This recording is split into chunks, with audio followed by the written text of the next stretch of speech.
Ngwino hano nzanira birote yo muri garidiyene abakanshaka kureba ngo ntayo ufite ku myaka yawe ni gute udashobora kwibikira birote yo muri garidiyene ubu se kubasha kubika ibiryo mu nda ukaba utabasha kubika birote yo muri garidiyene ubu subitse iki ubu sugiye kwaka akazi ahantu bakakubwira ati tuzane birote yo muri garidiyene dushaka ukuntu witwaraga ukaba nta birote yo muri garidiyene ufite ubu ufite iki ubu subonye akazi ko kubikira abantu wababikira ute nayo kwibikira birote byarakunaniye birote yo muri garidiyene gusa.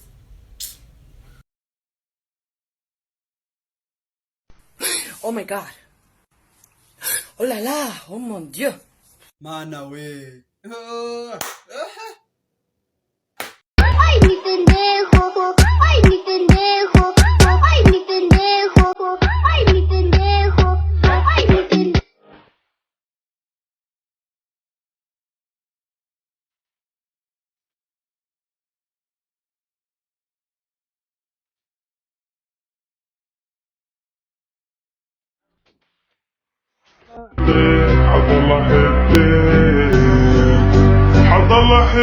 Param param pam param pam param param pam pam pam. Started when my mom met my dad, and they fell in love, and they had me. Hi, I'm Ryan, and my life, it's kind of crazy. So good morning, class. Good morning, sir. How are you doing? Are you all alright? Yes. No, you are all left. Your new boyfriend is ugly, and I'm glad that he is. Why don't y'all go get married and have some ugly kids? Watch porn, pray with me instead.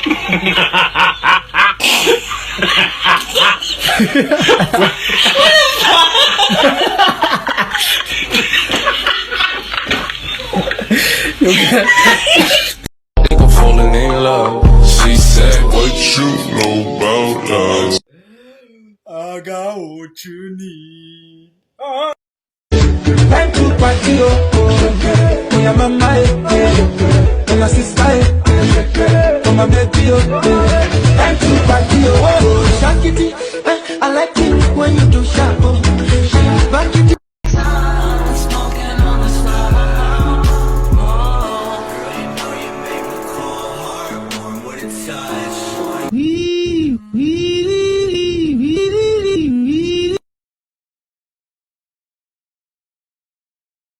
Bihinduye isura ngwino urebe, bihinduye isura, bihinduye isura ngwino urebe, bihinduye isura.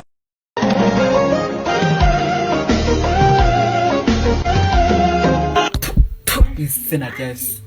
Mwegera hano dusenga Imana. Fungura Bibiliya yawe muri 28:28. Yo.